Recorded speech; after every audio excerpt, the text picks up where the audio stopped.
Selamat pagi anak-anak Bapak semua. Salam sehat dan tetap semangat. Hari ini kita mulai pembelajaran pendidikan kewarganegaraan kelas 11. Nah, salam sehat dan tetap semangat walaupun situasi kita masih tetap pada situasi daring. Nah, materi kita pada hari ini adalah harmonisasi hak dan kewajiban asasi manusia dalam perspektif Pancasila. Buka buku kamu halaman 1. Nah, sebelum kita mulai pembelajaran kita pada hari ini, alangkah baiknya mari kita ambil sikap berdoa terlebih dahulu. Kita berdoa. Dalam nama Bapa dan Putra dan Roh Kudus. Amin. Syukur dan terima kasih Tuhan atas berkat-Mu kepada kami hingga pada pagi hari ini. Bapa yang Maha Baik, kami mohon berkatilah pembelajaran kami sepanjang hari ini, agar berjalan dengan baik sesuai dengan kehendak-Mu. Terpujilah nama-Mu Tuhan kini dan sepanjang masa. Amin.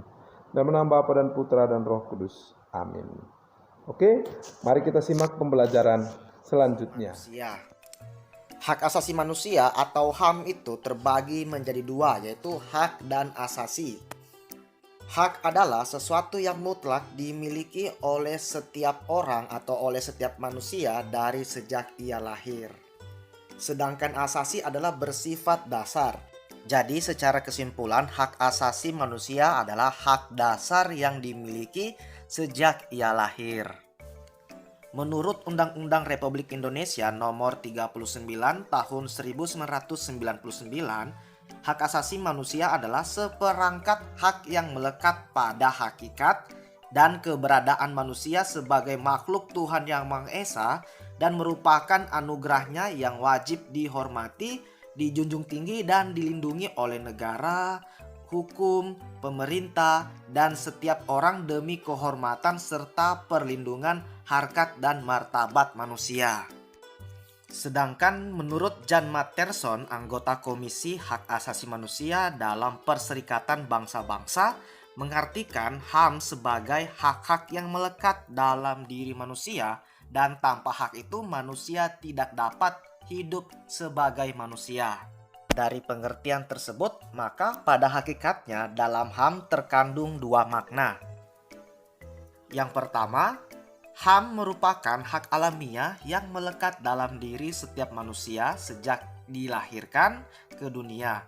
Hak alamiah adalah hak yang sesuai dengan kodrat manusia sebagai insan merdeka yang berakal budi dan berperi kemanusiaan.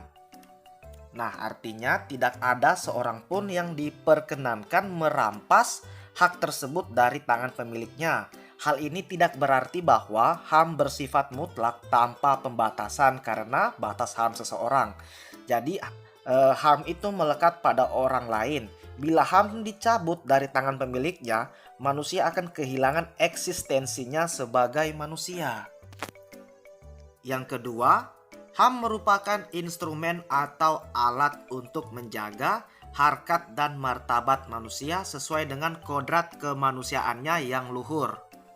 Jadi, manusia tanpa HAM tidak akan dapat hidup sesuai dengan harkat dan martabat kemanusiaannya sebagai makhluk Tuhan yang paling sempurna. Manusia dilarang menghilangkan nyawa orang lain atau nyawanya sendiri sekalipun. Jika terbukti melakukannya, negara akan mengenakan tindakan hukum. Dan juga tidak ada satu bangsa pun di dunia ini yang rela dijajah bangsa lain. Semua pasti ingin merdeka atau ingin bebas tanpa adanya suatu penjajahan. Negara-negara yang pernah dijajah pun selalu berusaha membebaskan diri dari belenggu penjajahan tersebut.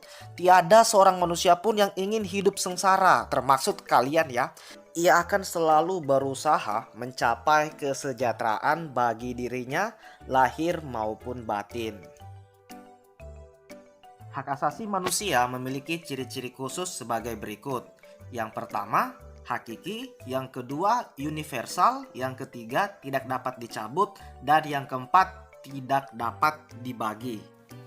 Nah, setiap ciri-ciri khusus yang ada dalam hak asasi manusia memiliki pengertian masing-masing. Yang pertama, hakiki. Artinya hak asasi manusia adalah hak asasi semua umat manusia yang sudah ada sejak lahir.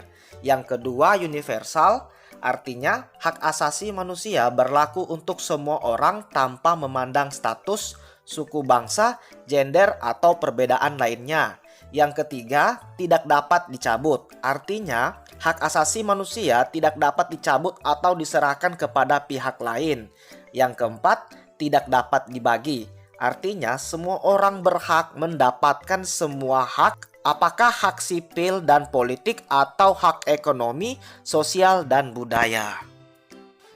Demikian pembahasan kita mengenai makna hak asasi manusia.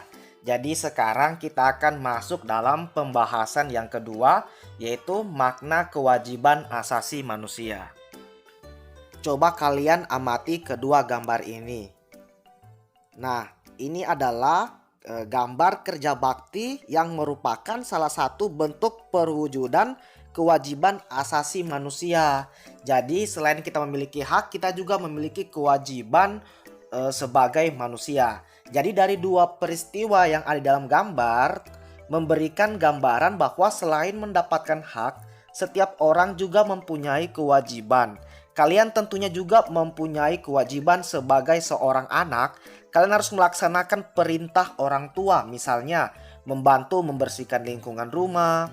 Sebagai seorang pelajar, kalian dituntut untuk mematuhi tata tertib sekolah, misalnya melaksanakan tugas piket kebersihan.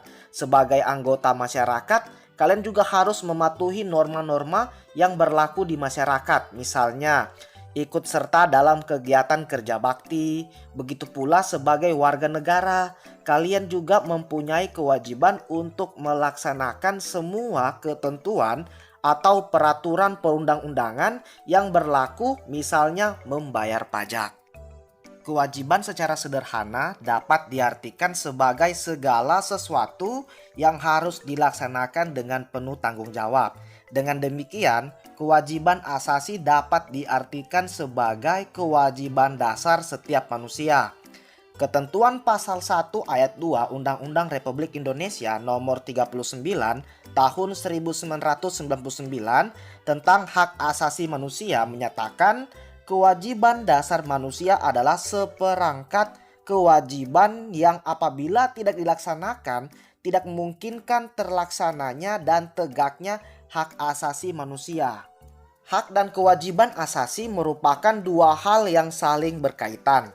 Keduanya memiliki hubungan kausalitas atau hubungan sebab akibat. Seseorang mendapatkan haknya dikarenakan dipenuhinya kewajiban yang dimilikinya. Misalnya seseorang pekerja mendapatkan upah setelah dia melaksanakan pekerjaan yang menjadi kewajibannya.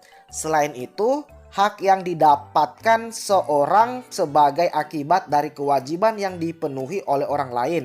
Misalnya, seorang pelajar mendapatkan ilmu pengetahuan pada mata pelajaran tertentu sebagai salah satu akibat dari dipenuhinya kewajiban oleh guru, yaitu melaksanakan kegiatan pembelajaran di kelas.